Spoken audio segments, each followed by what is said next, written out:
Hello guys and welcome back to another video. Back to the book reviews. So this is going to be on the book I finished a while ago, Atomic Habits by James Clear. Very good book, definitely recommend. Great for mindset, setting good habits and getting rid of bad ones.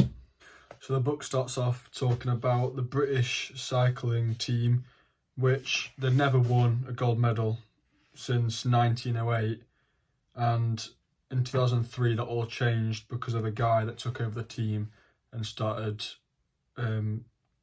coaching them and did a thing called getting 1% better every day. So he'd do things from like putting alcohol on the wheels to getting heated joggers, tracksuit bottoms kind of thing to keep their legs warm, and all these different things, just 1% better, loads of little things. And it's, anyway, in 10 years they'd won like 178 world championships and 66 Olympic or Paralympic gold medals. So from nothing to that many in 10 years is absolutely mad.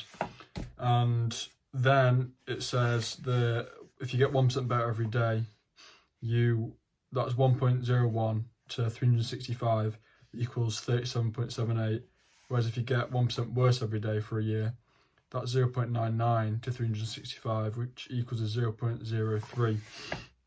And then it then says habits are the compound interest of self-improvement, and that you don't actually see the benefits of your little habits until, let's say, 10 years later, and you look back after 10 years and think, I'm so glad I did all them habits. That's how I've got to where I am today. Adding on to that last bit, it then says if you, let's say, have a burger once, you're not going to like gain weight, and so you think it's all right. Same with if you read every day, you're not going to see any change. And same with if you go to the gym for even a month, you might not see any change. And just don't quit, just keep going at it, because it's not going to be quick. It's a compounding effect where over time it gets massive.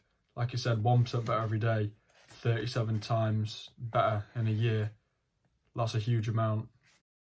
The next part, it's a bit, I'm going to show a photo on the screen, but it's the plateau of latent potential. So people think that you're going to just constantly get better and better and better, like as like a diagonal line like that, whereas actually more of a curve, and then you get a lot better and better as you get to the top part of the curve in quick succession. So there's like a valley of disappointment between the two, because you feel like you're not getting anywhere. And again, this is completely true, because I've made a video on it before, delayed gratification compared to instant. You've got to delay your gratification. You've got to think, where will I be in 5 years, instead of even where will I be in a year, which seems like a very long time, but you've just got to delay it. And it's what Alex Hormozi said if you listen to any of his podcasts. And yeah, if you delay it, you'll be a lot happier. Whereas if you don't delay it and you think you're going to get everything in a month, you're just setting yourself up for failure.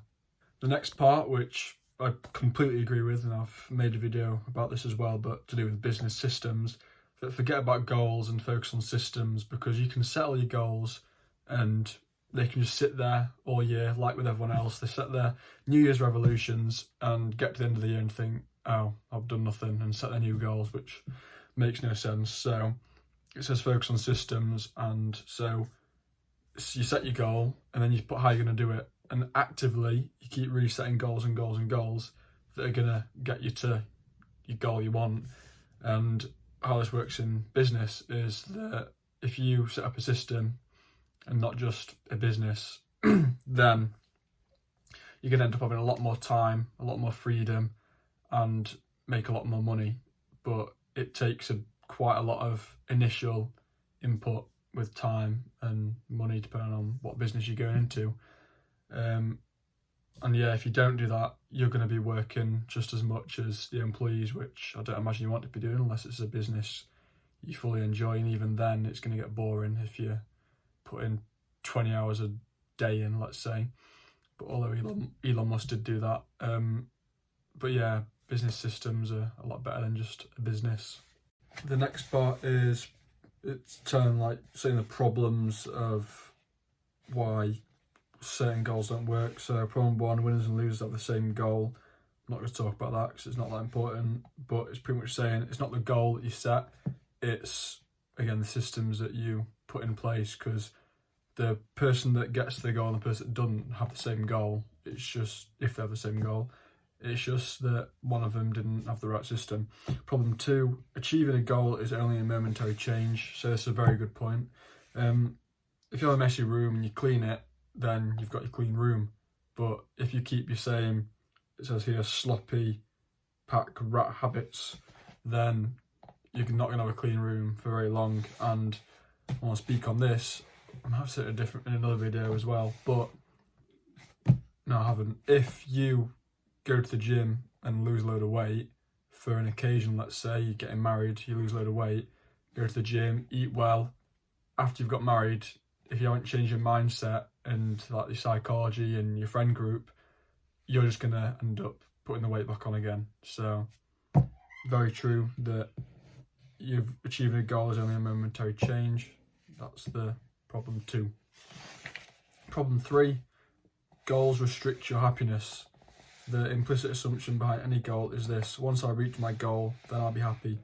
The problem with a goal's first mentality, the problems with the goal's first mentality is that you're continually putting happiness off until the next milestone. It's here saying you've got to enjoy the journey, not just the end goal. If you make, like, for example, uploading 3 videos a week as the goal, then you can enjoy it and the outcome will end up being that you grow a following. Whereas if you put, I want 1 million subscribers, you're just not going to be happy until you get there, and it might take a while. So that's the third problem. And then the 3 layers of behaviour change. Again, I'm going to put a little photo on the screen for you.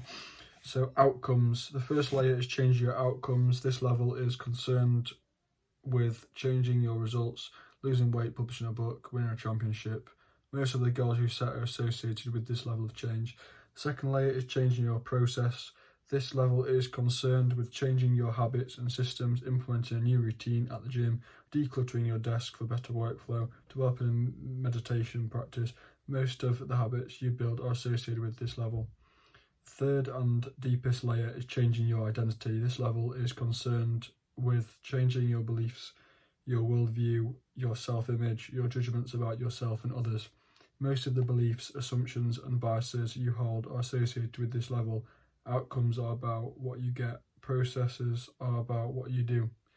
Identity is about what you believe when it comes to building habits that last. When it comes to building a system of 1% improvements. The problem is not that one level is better or worse than another. All levels of change are useful in their own way. The problem is the direction of change. Many people begin the process of changing their habits by focusing on what they want to achieve. This leads us to outcome-biased habits. The alternative is to build identity-based habits. With this approach, we start by focusing on who we wish to become.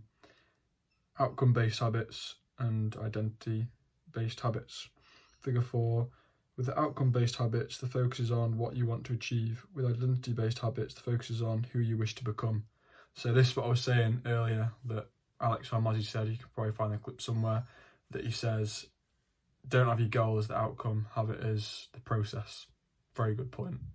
Adding on to the bit I've just touched on, true behaviour change is identity change. You might start a habit because of motivation, but the only reason you'll stick with one is that it becomes part of your identity. And it does. If you, like when I first started at the gym, a good example, you think it's going to be hard and, I didn't think this way, but people think it's going to be a chore and I've got to do this and all that. But for me, I just started doing it and now it's part of my routine. It feels weird if I don't go to the gym. And even on my rest days, I used to want to go to the gym on my rest days, whereas now, because I train hard, I don't want to go to the gym on my rest days because I won't be able to perform as well. Another part I want to talk about is that it says on here, that people attach like things to their identity, like I'm terrible with directions, I'm not a morning person, etc., etc. And I think that's why there's been like names made for things like, for example, autism and ADHD, that people get diagnosed with it and then they look at like what comes with it and they're going to end up adopting that as their identity.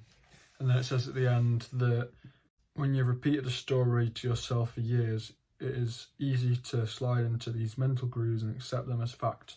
Then a little quote here: your identity emerges out of your habits. Every action is a vote for the type of person you wish to become. The next part is why your brains build habits. It's like a whole like feedback loop. It says that you try, fail, learn, try differently. And with practice, the useless movements fade away and the useful actions get reinforced. So with habits, you'll keep on doing something. And if you keep failing, you're not going to keep doing it. Whereas if you succeed, you're going to fine tune to that and get rid of all the extras. I can link it to the gym again. You'll start off and you'll do every exercise under the sun for chest. Whereas in a year's time, you'll know what's best and you'll cut down your time in the gym by a massive amount, and it'll instead just be focused time. And then adding on to that last bit, that habit formation is incredibly useful because the conscious mind is the bottleneck of the brain. It can only pay attention to one problem at a time. As a result, your brain is always working to preserve your conscious attention for whatever task is most essential. Whenever possible, the conscious mind likes to pawn off tasks to the non-conscious mind to do it automatically.